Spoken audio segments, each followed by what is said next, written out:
বিজয়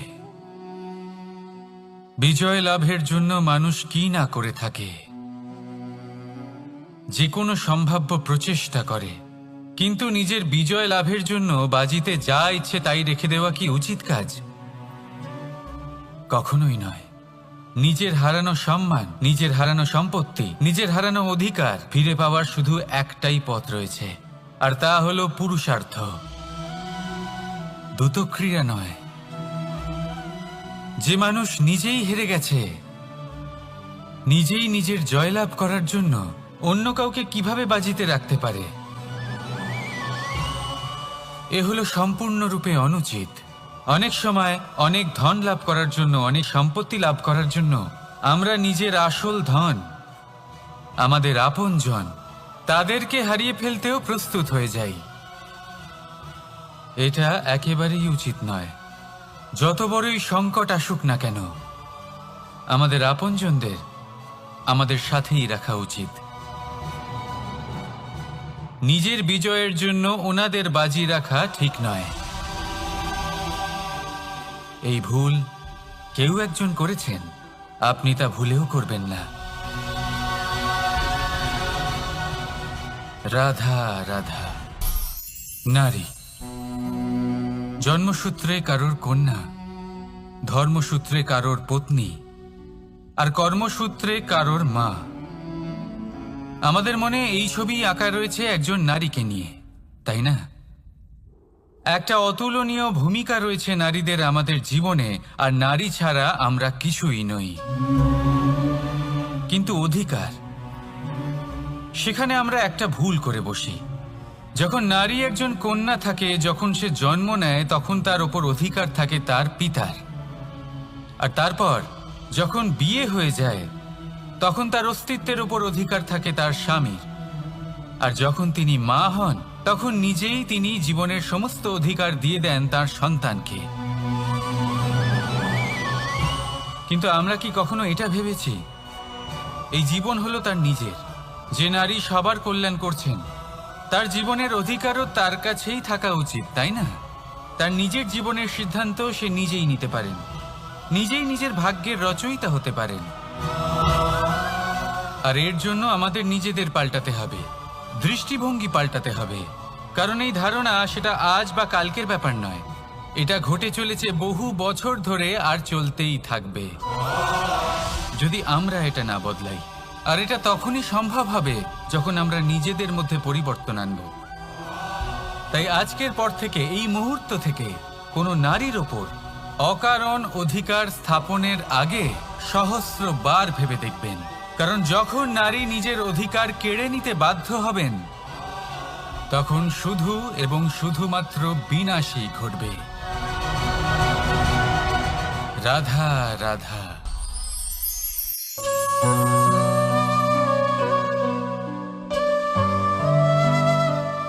নারী, পুরুষরা যাকে নাম দিয়েছেন ত্রিয়া, কেন দিয়েছেন, কে দিয়েছেন, কেউ তা জানে না। কথায় আছে, পুরুষরা ভাবেন যে ত্রিয়া, ভাবেন একরকম, বলেন অন্য কিছু, আর করেন অন্য কিছুই। কিন্তু সত্যিটা কি এটাই? আসল সত্যি হলো এটাই যে ত্রিয়া হলো সেই চরিত্রহীন পুরুষ, আর কেউ নয়। সেই পুরুষ যারা নারীকে বলেন যে আপনি হলেন মা, আপনি হলেন দেবী, আপনি হলেন বোন। আর ভাবেন কি? ভাবেন যে এই নারী হলো আমাদের পায়ের ধুলো, আর কিচ্ছু নয়। আর কি করেন? ওনাদের মাথায়, ওনাদের খোপায় মালা পরিয়ে দিয়ে ভাবেন যে ওনারা হলেন তাদের পায়ের ধুলোর সমান। একজন নারীর সম্মান ভঙ্গ করেন, তাদের দাসী মনে করেন। ভুলবেন না, যত্র নারীয়াস্ত পূজ্যন্তে রমন্তে তত্র দেবতা। অর্থাৎ যেখানে নারীকে পুজো করা হয়, সেখানে ঈশ্বর বাস করেন। আর যেখানে নারীকে অপমান করা হয়, সেখানে ঈশ্বর এবং ভাগ্য এই দুই রুষ্ট হয়। মনে রাখবেন, যদি নারী কল্যাণকারী হতে পারেন, তাহলে নারী মহাচণ্ডী রূপও ধারণ করতে পারেন। যদি একজন নারী মাতা হয়ে জন্মদান করতে পারেন, তাহলে নারী মৃত্যু হয়ে বিনাশও করতে পারেন। যেখানে নারী অপমানিত হবেন, সেখানে মহান ভারতও মহাভারতের পথে অগ্রসর হতে পারে। তাই মনে রাখবেন, নারীর অপমান যেন কখনোই না ঘটে। আর যদি কোথাও নারীর অপমান হয়, তার অর্থ হলো আপনার বিনাশ আপনার দিকেই আসছে। আর এটা হলো তার প্রথম পদক্ষেপের প্রথম পদধ্বনি। রাধা রাধা। যদি সন্তান কোনো দুষ্কর্ম করে, তাহলে সেই অপরাধ শুধু কি সেই সন্তানের? না, যদি সন্তান দুষ্কর্ম করে, তাহলে অপরাধী তার মাতা পিতাও, যারা পুত্রমোহর কারণে সেই অনুচিত কাজে তাকে বাধা দেননি। অপরাধী হলেন তার পিতামহ, যিনি নিজের কর্তব্যবোধের কারণে নিজের পরিবারের যত্ন নেননি, যিনি সন্তানকে কখনো শাস্তি দেননি। অপরাধী হলেন তার সেই গুরুও, যিনি নিজের শিষ্যের সেই দুষ্কর্ম দেখেও তাকে প্রতিহত করতে পারেননি। একজন হবু রাজার কর্তব্য হলো নিজের প্রজার কাছে সে যেন এক উদাহরণ প্রস্তুত করতে পারে।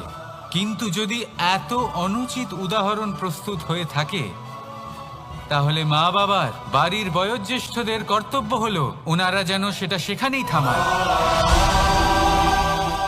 হয় ভালোবেসে, নয়তো শাস্তি দিয়ে।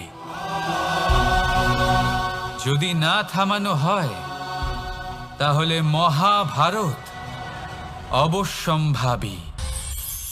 অনেক ব্যক্তির মনে একটা প্রশ্ন জাগে আমাকে আর রাধাকে নিয়ে। বলেন যে, না আমি আর রাধা একসাথে থাকি, না আমাদের বিয়ে হয়েছে। আমি এখানে দ্বারকাতে, ও ওখানে বর্ষণাতে, তাও এত ভালোবাসা কি করে? এ কেমন সম্পর্ক? আমি তাদের একটা সহজ কথা বলতে চাই। আপনি কখনো আয়নার দিকে দেখেছেন? নিজের দুই চোখের দিকে তাকিয়ে জিজ্ঞাসা করুন, এই দুই চোখ একসাথে কেন বন্ধ হয়, একসাথে কেন খোলে, একসাথে কেন ঘুমোয়, একসাথে কেন কাঁদে? আজীবন কোনো এক মানুষের সাথে সম্পর্ক রাখা অবশ্যই সম্ভব, তাদের সাথে দেখা না করে। আমার আর রাধার ভালোবাসাও কিছুটা এরকমই, আর কিছুটা এরকমই হয় ভালোবাসা দুই নয়নের মতো, যারা কখনোই মিলিত হবে না, কিন্তু চিরকালের জন্য একসাথে জুড়ে থাকবে। এই অনুভূতি নিঃস্বার্থ হয়, আর এই নিঃস্বার্থ ভালোবাসা আপনাকে আনন্দের পথে অগ্রসর করে। জীবনে সবসময় নিঃস্বার্থভাবে ভালোবাসুন, শুধুমাত্র আনন্দই পাবেন। তাহলে আসুন আমার সাথে নিঃস্বার্থভাবে ভালোবেসে বলুন, রাধা রাধা। মানুষ, কোনো ব্যক্তির নির্মাণ হয় কিভাবে? কেউ বলবেন পঞ্চতত্ত্বের দ্বারা, কেউ বলবেন আত্মা, দেহ ও চেতনার দ্বারা, কেউ বলবেন ঈশ্বরের কৃপার দ্বারা, তো কেউ বলবেন এই প্রকৃতির পরীক্ষার দ্বারা। না, মানুষের নির্মাণ হয়ে থাকে বিশ্বাস দ্বারা। ব্যক্তি তখনই গড়ে ওঠেন যখন ব্যক্তিত্ব থাকে, ঠিক কিনা?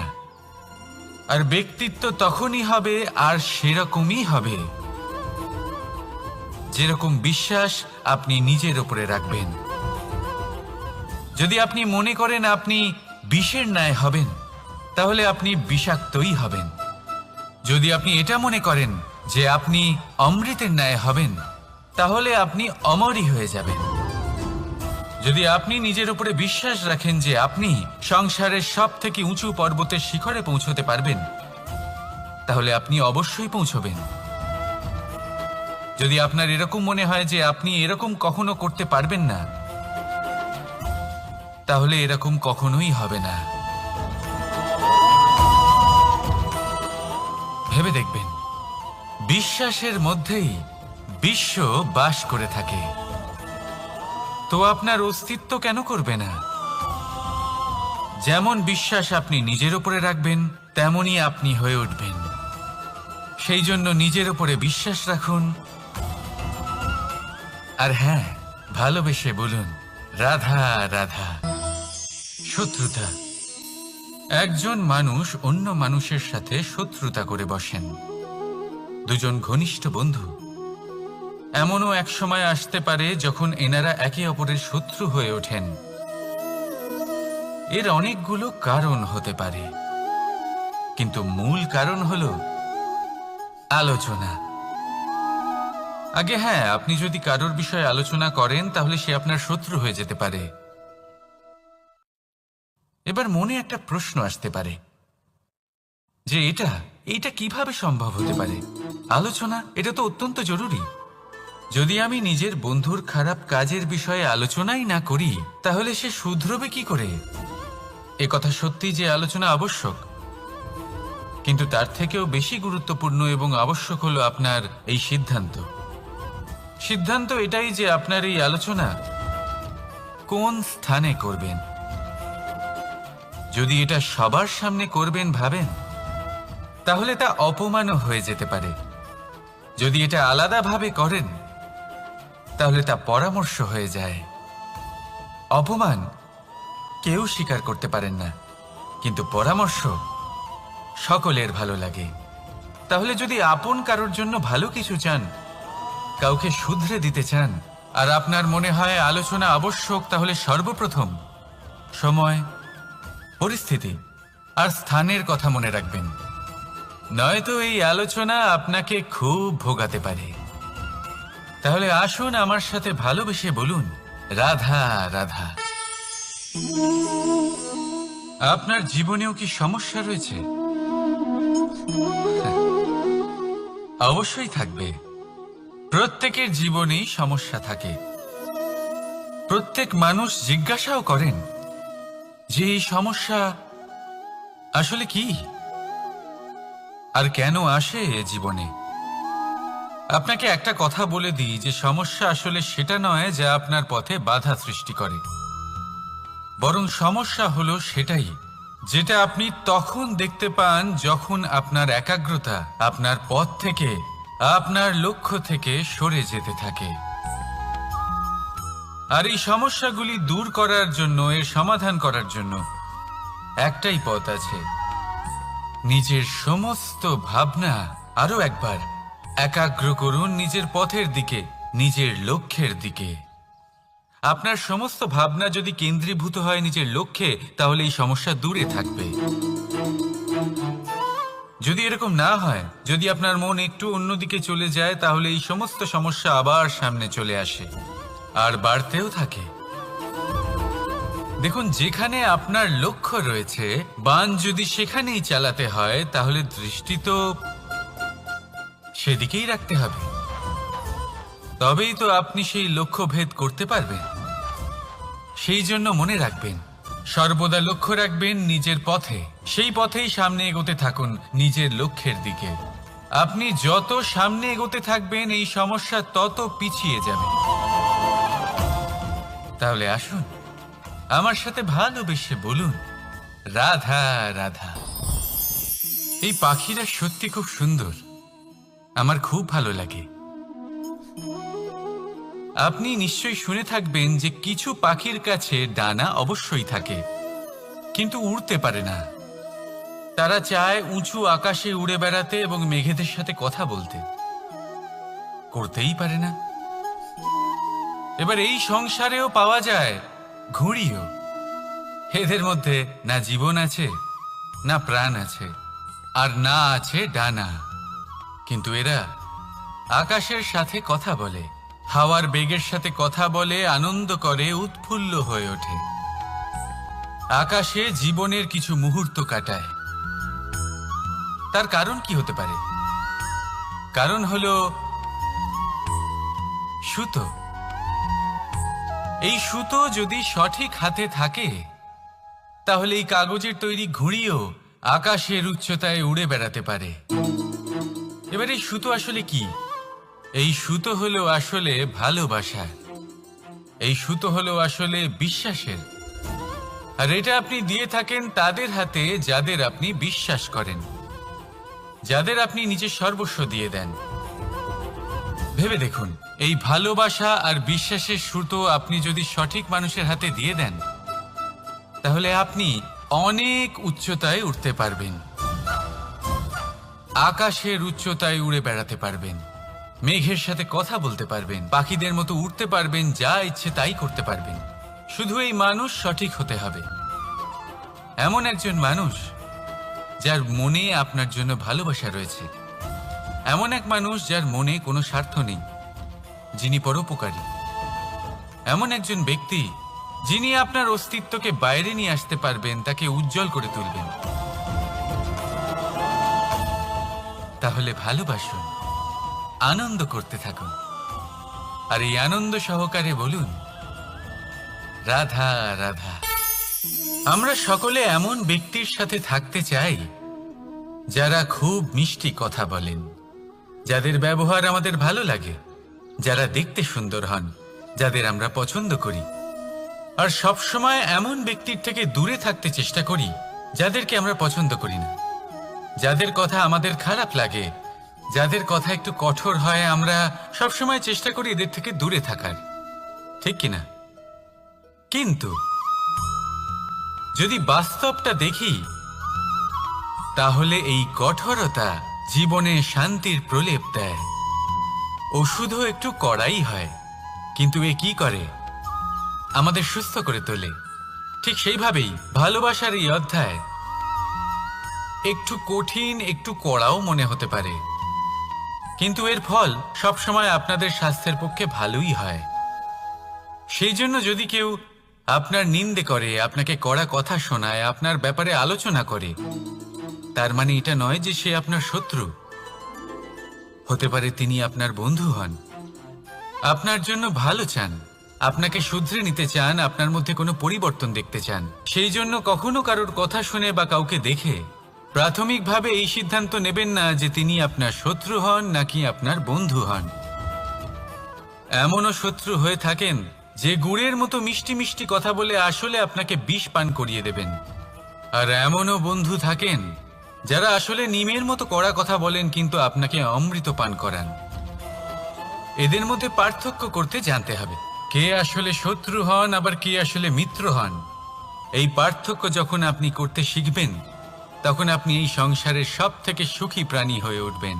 এই পার্থক্য বোঝা সহজ নয়, কিন্তু অবশ্যই আবশ্যক। রাধা রাধা। অসুখ।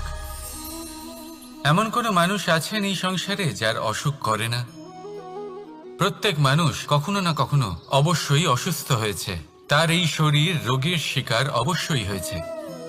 এবারে দেখুন, এই রোগ আসে আবার এই রোগ চলেও যায়, কিন্তু সেই রোগ আমাদের কষ্ট দিতে কেন সক্ষম হয়? কারণ হলো স্বচ্ছতা।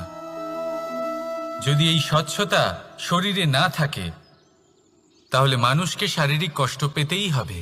ঠিক সেইভাবেই অত্যন্ত প্রয়োজনীয় হলো এই স্বচ্ছতা যেন মনেও থাকে। যদি এই স্বচ্ছতা মনে না থাকে, তাহলে মানুষ চারিত্রিকভাবে কষ্ট সহ্য করেন। এবারে নিবারণ কি হতে পারে? বড়ই সহজ এর উপশম। যদি রোগ শরীরে হয়, তাহলে সর্বপ্রথম স্বচ্ছতা বজায় রাখতে শিখুন, এই শরীরকে পরিষ্কার রাখতে শিখুন। বিচক্ষণতার সাথে এই রোগের সম্মুখীন হন, ভয় পাওয়ার কোনো দরকার নেই। ব্যায়াম করতে থাকুন, সব ঠিক হয়ে যাবে। সেইভাবেই যদি এই অসুখ মনে হয়, তাহলে কি করা যায়? সর্বপ্রথম তার আধারের উপরে নজর দিন। আপনার এই আধারই হলো আপনার আহার। যা আপনি আহার করবেন সেরকমই মানুষ হয়ে উঠবেন। সেইভাবেই আপনি যেরকম ভাবেন সেরকমই মানুষ হয়ে উঠবেন। সেই জন্য নিজের ভাবনাকে শুভ করুন, নিজের দৃষ্টিভঙ্গিকে শুভ করে তুলুন, সব কিছু সঠিক হবে। আপনার আমার সবার মধ্যেই এক রাক্ষস বাস করে, তার সম্মুখীন হন, তাকে পরাস্ত করুন। তাহলে এই রোগ সে শরীরেই হোক বা মনের মধ্যে, যদি সঠিক সময় তাকে আটকানো না যায়, তাহলে যে কোনো সময় তা মহামারীর রূপ ধারণ করবে। সেই জন্য সাবধানে থাকুন, সুস্থ থাকুন। তাহলে আসুন আমার সাথে ভালোবেসে বলুন রাধা রাধা। বাজ পাখিকে পক্ষীরাজ বলা হয়। বাজের আয়ু হলো মোটামুটি 70 বছর। এবার 40 বছর হতে হতেই ওদের পালক লম্বা এবং ভঙ্গুর হয়ে যেতে থাকে, ঠোঁট বেঁকে যায়, ডানা ভারী হয়ে যায়, অর্থাৎ আগের মতো উড়তে পারে না, সেই শক্তি থাকে না। এবার সেই বাজ কি করবে? বাজ সব থেকে কঠিন নির্বাচন করে, নির্বাচন নিজের পুনর্স্থাপনার। সর্বপ্রথম একটা বিশাল পর্বতে যায়, একান্তে নিজের এক বাসস্থান তৈরি করে, আর তারপরে পাথরের সাথে নিজের ঠোঁট বারবার আঘাত করতে করতে সেই ঠোঁট ভেঙে ফেলে। তারপরে সে অপেক্ষা করে সেই ঠোঁট পুনর্নির্মাণ হওয়ার। তারপর সেটাই করে নিজের পালকের সাথে। তারপরে নিজের ডানা থেকে এক এক করে ভারী পালকগুলো ছিঁড়ে ফেলে দেয়। আর তারপর 150 দিনের এই যন্ত্রণা সহ্য করার পরে ও ফিরে পায় নিজের ওড়বার অনন্য ক্ষমতা, সেই শক্তি। আর তারপরে ও জীবনের পরবর্তী 30 বছর বাঁচে। কি বুঝলেন আপনি? যদি ইচ্ছে শক্তি থাকে তাহলে একজন দুর্বলও শক্তিশালী হতে পারে। আপনিও এটাই করুন, নিজের অতীতের যন্ত্রণার বোঝাগুলিকে ত্যাগ করুন আর কল্পনার খোলা আকাশে উন্মুক্ত হয়ে উড়ে বেড়ান। নিজের পুনর্স্থাপনা করুন, তবেই সর্বশ্রেষ্ঠ হতে পারবেন। আর মনে রাখবেন, এই ছোট ছোট পদক্ষেপই বড় বড় শিখরে পৌঁছে দিতে পারে। তাহলে আসুন আর আমার সাথে ভালোবেসে বলুন রাধা রাধা। আপনি কি কখনো জলকে নিজের মুঠোতে ধরে রাখার চেষ্টা করেছেন? চলুন আজ করা যাক।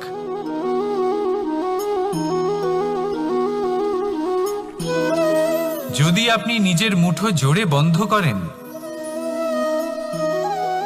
জল ধরে রাখতে পারবেন না। যদি আপনি তাকে এমনি বইতে দেন, তাহলে ও নিজের পথ নিজেই করে নেবে আর আপনার হাতেও থেকে যাবে।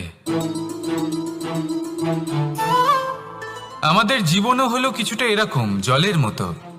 নিজের পথ নিজেই করে নেয় এই জীবন। প্রত্যেক সমস্যার সমাধান নিজেই করে নেয় এই জীবন। তাই জীবনে যখন কোনো পরিস্থিতি আমাদের প্রতিকূল হয়ে থাকে, কিছুই হয়তো আমরা বুঝতে পারছি না, কিছুই যখন বসে থাকে না, তখন আমরা হতাশ হয়ে পড়ি, নিরাশ হয়ে পড়ি। আর এটাই করা উচিত নয়। শান্ত মনে দেখতে হবে যে এই জীবনে আসলে কি ঘটে চলেছে। কষ্ট সবাই ভোগ করেন। কষ্ট পেলে কেউ রেগে যান, রেগে গিয়ে পরাক্রম দেখান। এটাই তো করা উচিত নয়। শান্ত মনে সেটাই করতে হবে যা জীবন আমাদের শেখাতে চাইছে। জীবন আমাদের সব শিখিয়ে দেবে, শুধু মনে রাখবেন কখন প্রয়াস করতে হবে আর কখন আমাদের প্রতীক্ষা করতে হবে, সেটা আগে আপনাকে বুঝতে হবে। তাহলে আসুন আমার সাথে ভালোবেসে বলুন রাধা রাধা। বল, শক্তি, পরাক্রম এই সংসারের বিকাশের মূল। কিন্তু কখনো ভেবেছেন যে প্রকৃতি আমাদের এই বল, শক্তি, পরাক্রম কেন দিয়েছেন? যাতে আমরা জীবনে কারোর উদ্ধার করতে পারি, কাউকে সাহায্য করতে পারি, কারোর জন্য ভালো কিছু করতে পারি, কোনো গরিব অসহায় মানুষের জন্য কিছু করতে পারি। এই বল, এই শক্তির সদ্ব্যবহার করতে পারি। কখনো দেখেছেন এমন মানুষ যার কাছে অসীম শক্তি আছে, কিন্তু তার সাথেই অসম্ভব অহংকারও রয়েছে? যিনি নিজেকে সর্বশ্রেষ্ঠ বলে মনে করেন, খারাপ কাজও করেন। আপনি দেখবেন প্রকৃতি এবং মানুষ তাকে ভাঙতে সর্বদা চেষ্টা করেন। মনে রাখবেন, যতই সুবিশাল পর্বত হোক না কেন, তা যদি পথে পড়ে, তাকে ভেঙে পথ প্রশস্ত করা হয়। যদি আপনার কাছে বল থাকে, শক্তি থাকে, পরাক্রম থাকে, তাহলে তার সদ্ব্যবহার করুন, কাউকে সাহায্য করুন, কাউকে রক্ষা করুন। যদি আপনি আপনার শক্তির দুর্ব্যবহার করেন, তাহলে মনে রাখবেন আপনি নিজের বিনাশ নিজেই আমন্ত্রণ করছেন। এবার বল অর্জন করার পরে, শক্তি অর্জন করার পরে আপনি নিজেকে বিনাশ করতে চান নাকি এই সংসারের উদ্ধার করতে চান, সিদ্ধান্ত আপনার। রাধা রাধা। মানুষ আর ধন, এই দুইয়ের মধ্যে সম্পর্ক খুব ঘনিষ্ঠ। ধন হলো সেই শক্তি যার ব্যবহার মানুষ করে থাকে সাংসারিক বস্তু ক্রয় করার জন্য, নিজের জীবন যাপন করার জন্য। আর মানুষ হলো সেই শক্তি যারা ধনকে গুরুত্বপূর্ণ করে তোলেন। এবার একটা কথা বলি, ব্যবহার করা উচিত ধনকে আর ভালোবাসা উচিত মানুষকে। এটা বেশিরভাগ মানুষই বোঝেন না। মানুষ এখানেই সব থেকে বড় ভুল করে বসেন। তারা ভালোবাসেন ধনকে আর ব্যবহার করেন মানুষকে। এ হলো অনুচিত। দেখুন, আপনি একটা সূচের দ্বারা যুদ্ধ করতে পারবেন না, আর কোনো তলোয়ার দ্বারা বস্ত্র সেলাই করতে পারবেন না, তাই না? কোনটা কিসের জন্য হয় সেটা বোঝা অত্যন্ত জরুরি। আপনিও সঠিক দিকে অগ্রসর হন। মানুষকে ভালোবাসুন আর ধনকে ব্যবহার করুন। যদি আপনি মানুষকে ব্যবহার করেন তাহলে আপনি ভালোবেসে ফেলবেন ধনকে, আর এই ভালোবাসা ধীরে ধীরে পরিণত হবে লোভে, আর ধীরে ধীরে এটা আপনাকে বিনাশ করে দেবে। তাহলে সমস্ত মানুষকে ভালোবাসুন আর এইভাবে ভালোবেসে বলুন, রাধা রাধা। সাফল্য কে না চান? সাফল্য লাভ করার, শিখরে পৌঁছানোর আলাদাই একটা আনন্দ রয়েছে। আর আপনজনদেরও কে না চান? প্রত্যেক মানুষ চান যেন জীবনে তার কোনো আপনজন থাকে, যারা সবসময় তাদের সাথে থাকবে। কারণ আপনজনের সাথেই তো সাফল্যের আনন্দ সব থেকে বেশি পাওয়া যায়। কিন্তু আসলে কি হয়, অনেক সময় সাফল্যের খোঁজে সেই পথে চলতে চলতে আমরা আপনদের থেকে দূরে চলে যাই। না চাইতেও দূরে চলে যেতে হয়, ওনাদের সাথে সময় কাটাতে পারি না। আর আমরা ভুলে যাই যে সাফল্যের আসল আনন্দ আপনজনদের সাথেই পাওয়া যায়। সফল হওয়ার পরে আপনদের সাথে দেখা হলে তাদের চোখে আমাদের জন্য যে আবেগ থাকে, যে সম্মান, যে প্রেম থাকে, সেটাই হলো আসল পুরস্কার। আমরা সেই কথা ভুলে যাই এবং একা হয়ে পড়ি। বেশিরভাগ সময় এটাই হয়। বেশিরভাগ সময় সফল মানুষগুলি একা হয়ে যান। এবার আপনি কি চান? আপনি অসফল হয়ে দিনগুলি একাকিত্বে কাটাতে চান, নাকি সফল হয়ে আপনজনদের সাথে আনন্দে থাকতে চান? সেই সিদ্ধান্ত আপনার। সাফল্যের পেছনে ছুটুন, নিজেকে উজাড় করে দিন, কিন্তু আপনজনদের সঙ্গ ত্যাগ করবেন না। সেই আপনজন যারা আপনার সাফল্যের জন্য দায়ী, সেই আপনজন যিনি আপনার সাফল্যে আনন্দ পান, সুখ লাভ করেন, তাদের কখনো ত্যাগ করবেন না। আসুন আমার সাথে ভালোবেসে বলুন, রাধা রাধা। ভগবান আর ভক্ত যখন এক আকার হয়ে যায়, যখন ভক্ত তার ভগবানের প্রতি এবং নিজের জীবনের উদ্দেশ্যের প্রতি সম্পূর্ণরূপে সমর্পিত হয়, তখন জন্ম নেয় ভক্তি। এই সংসারের সমস্ত আশা হয়তো আপনার সঙ্গ ত্যাগ করে দিতে পারে, তখনও ভক্তি সাথে থাকবে। ভক্ত আর ভগবান যখন এক আকার হয়ে যায়, তাদের মধ্যে কোনো পার্থক্য থাকে না। তারা এক হয়ে যায়, এক ব্যক্তিত্ব, এক অস্তিত্ব। সেই জন্য কখনো জীবনে যে কোনো রূপেই, যে কোনো প্রকারেই, যে কোনো ঈশ্বরকে মান্য করুন। মনের মধ্যে শ্রদ্ধা ভাব জাগ্রত করুন, মনে ভক্তি ভাব জাগ্রত করুন। এই সমগ্র সংসারে সব কিছু আপনাকে ছেড়ে চলে গেলেও তখনও এই ভক্তি শুধুমাত্র আপনার উত্থান ঘটাবে। তাই মনে ভক্তি জাগ্রত করুন আর আমার সাথে ভালোবেসে বলুন, রাধা রাধা। শব্দই হলো শূন্য, শব্দই হলো আরম্ভ, শব্দই হলো অন্ত, শব্দই হলো অমর, শব্দই হলো ব্রহ্ম। এই শব্দ হলো অত্যন্ত বিশেষ। কেউ কাঁদলে তাকে হাসিয়ে তোলে, কেউ হাসলে তাকে কাঁদিয়ে দেয়। কারোর মনে উদ্দীপনা জাগিয়ে তুলতে পারে, আবার কারোর মনে কাঁটা হয়ে বিঁধে থাকতে পারে। একটা অত্যন্ত গুরুত্বপূর্ণ কথা যা বোঝা অত্যন্ত আবশ্যক। আপনার মন, আপনার হৃদয় যতই শুদ্ধ হোক না কেন, যতই পবিত্র হোক না কেন, আপনার দৃষ্টিভঙ্গি যতই স্পষ্ট হোক না কেন, যদি আপনার কথা পবিত্র না হয়, যদি আপনার শব্দ শুদ্ধ না হয়, তাহলে তা আপনাকে আপনার কর্মফল ভোগ করতে বাধ্য করবেই। একটা সহজ উদাহরণ দিই। আপনার জীবনে এমন কেউ অবশ্যই থাকবেন যাকে আপনি পছন্দ করেন না, যিনি হয়তো অধর্মী মানুষ, যিনি হয়তো দুর্বুদ্ধি সম্পন্ন মানুষ, কিন্তু তার জন্য অপশব্দ প্রয়োগ করলে তার মধ্যে কোনো পরিবর্তন আসবে না, তার মানসিকতা বদলাবে না, শুধু মনে প্রতিশোধ স্পৃহা জেগে উঠবে, মনে হিংসা জাগবে, আর কিচ্ছু নয়। সেই জন্য নিজের শব্দকে নিয়ন্ত্রণ করুন, নিজের কথা সংযত করুন। শ্রেষ্ঠ থেকে শ্রেষ্ঠতর মানুষকেও সাবধানী হতে হয়, কারণ যদি এই শব্দের প্রয়োগ সঠিক না হয়, তাহলে আজীবন মানুষকে নির্বাক হয়ে থাকতে হতে পারে। তাহলে নিজের শব্দ নিয়ন্ত্রিত রাখুন, নিজের কথাকে শুভ করুন, এতে প্রেমবোধ জাগিয়ে তুলুন, আর সেই প্রেমবোধ নিয়েই বলুন রাধা রাধা। বরদান এবং অভিশাপ, এই দুই হলো একই মুদ্রার দুটি পিঠ। এই বরদান আমরা অনেক কারণে পেতে পারি, কখনো নিজের পরিশ্রমের কারণে, কখনো নিজের তপস্যার কারণে, কখনো আমাদের পূর্বপুরুষদের কর্ম ও তপস্যার কারণে। কিন্তু এই বরদান কতক্ষণ বরদান থাকবে তা আমরা নিশ্চিত করতে পারি না, তা সুনিশ্চিত করে শুধুমাত্র আমাদের কর্ম। যদি আপনাকে উদাহরণ দিই, আপনি রেশমের কীট দেখেছেন? ও বরদান পেয়েছে যে ও নিজের সুরক্ষার জন্য খোলস বানাতে পারে। এবারও তাতে এত মত্ত হয়ে যায় যে এমন এক আবরণ বানিয়ে ফেলে যাতে সে নিজেই আবদ্ধ হয়ে চাপা পড়ে মরে যায়। এটার তাৎপর্য কি? তাৎপর্য খুবই সরল। গর্ব করা খুবই ভালো, কিন্তু অহংকার করা কখনোই উচিত নয়। যদি অহংকার মনের মধ্যে প্রবেশ করে, তাহলে এই বরদান অভিশাপে পরিণত হতে সময় লাগে না। আর যদি কর্মশ্রেষ্ঠ হয়, তাহলে অভিশাপও বরদানে পরিণত হয়।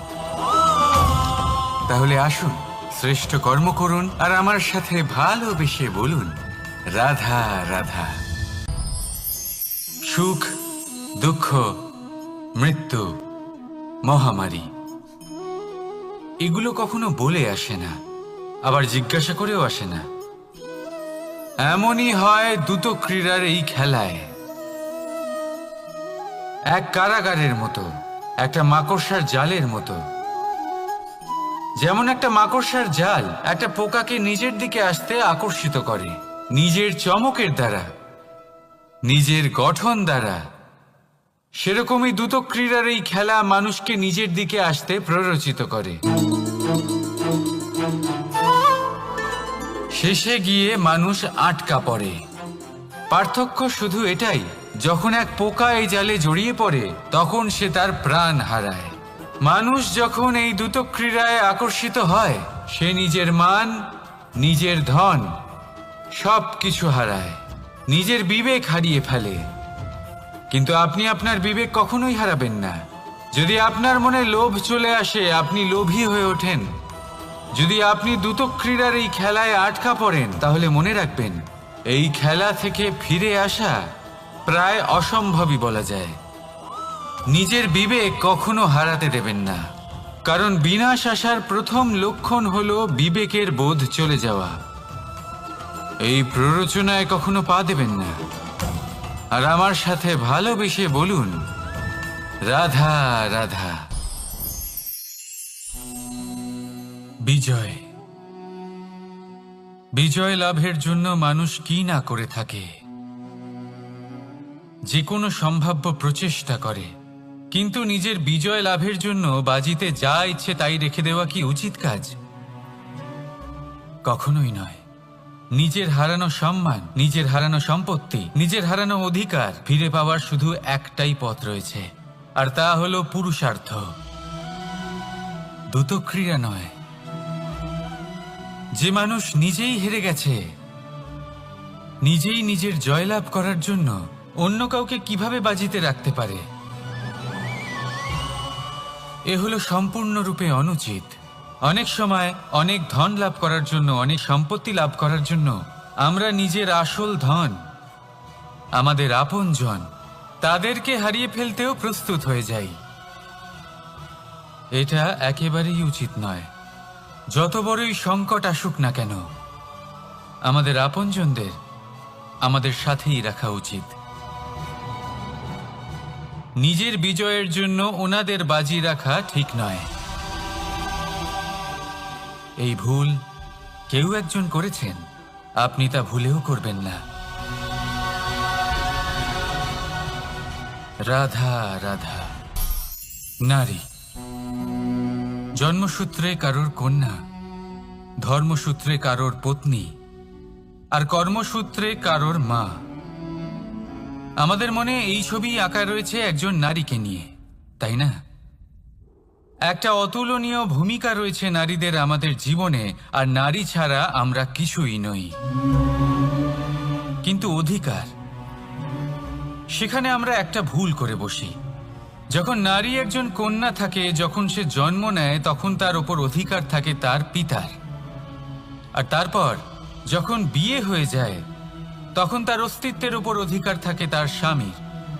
আর যখন তিনি মা হন, তখন নিজেই তিনি জীবনের সমস্ত অধিকার দিয়ে দেন তার সন্তানকে।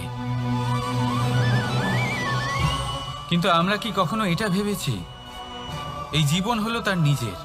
যে নারী সবার কল্যাণ করছেন, তার জীবনের অধিকারও তার কাছেই থাকা উচিত, তাই না? তার নিজের জীবনের সিদ্ধান্ত সে নিজেই নিতে পারেন, নিজেই নিজের ভাগ্যের রচয়িতা হতে পারেন। আর এর জন্য আমাদের নিজেদের পাল্টাতে হবে, দৃষ্টিভঙ্গি পাল্টাতে হবে। কারণ এই ধারণা সেটা আজ বা কালকের ব্যাপার নয়, এটা ঘটে চলেছে বহু বছর ধরে আর চলতেই থাকবে যদি আমরা এটা না বদলাই। আর এটা তখনই সম্ভব হবে যখন আমরা নিজেদের মধ্যে পরিবর্তন আনব। তাই আজকের পর থেকে, এই মুহূর্ত থেকে, কোনো নারীর ওপর অকারণ অধিকার স্থাপনের আগে সহস্রবার ভেবে দেখবেন।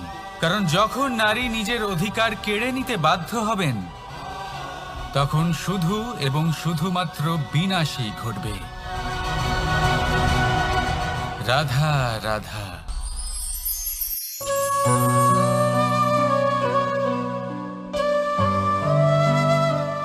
নারী, পুরুষরা যাকে নাম দিয়েছেন ত্রিয়া, কেন দিয়েছেন, কে দিয়েছেন, কেউ তা জানে না। কথায় আছে, পুরুষরা ভাবেন যে ত্রিয়া, ভাবেন একরকম, বলেন অন্য কিছু, আর করেন অন্য কিছুই। কিন্তু সত্যিটা কি এটাই? আসল সত্যি হলো এটাই যে ত্রিয়া হলো সেই চরিত্রহীন পুরুষ, আর কেউ নয়। সেই পুরুষ যারা নারীকে বলেন যে আপনি হলেন মা, আপনি হলেন দেবী, আপনি হলেন বোন। আর ভাবেন কি? ভাবেন যে এই নারী হলো আমাদের পায়ের ধুলো, আর কিচ্ছু নয়। আর কি করেন? ওনাদের মাথায়, ওনাদের খোপায় মালা পরিয়ে দিয়ে ভাবেন যে ওনারা হলেন তাদের পায়ের ধুলোর সমান। একজন নারীর সম্মান ভঙ্গ করেন, তাদের দাসী মনে করেন। ভুলবেন না, যত্র নারী আস্ত পূজ্যন্তে রমন্তে তত্র দেবতা। অর্থাৎ যেখানে নারীকে পুজো করা হয়, সেখানে ঈশ্বর বাস করেন। আর যেখানে নারীকে অপমান করা হয়, সেখানে ঈশ্বর এবং ভাগ্য এই দুই রুষ্ট হয়। মনে রাখবেন, যদি নারী কল্যাণকারী হতে পারেন, তাহলে নারী মহাচণ্ডী রূপও ধারণ করতে পারেন। যদি একজন নারী মাতা হয়ে জন্মদান করতে পারেন, তাহলে নারী মৃত্যু হয়ে বিনাশও করতে পারেন। যেখানে নারী অপমানিত হবেন, সেখানে মহান ভারতও মহাভারতের পথে অগ্রসর হতে পারে। তাই মনে রাখবেন, নারীর অপমান যেন কখনোই না ঘটে। আর যদি কোথাও নারীর অপমান হয়, তার অর্থ হলো আপনার বিনাশ আপনার দিকেই আসছে। আর এটা হলো তার প্রথম পদক্ষেপের প্রথম পদধ্বনি।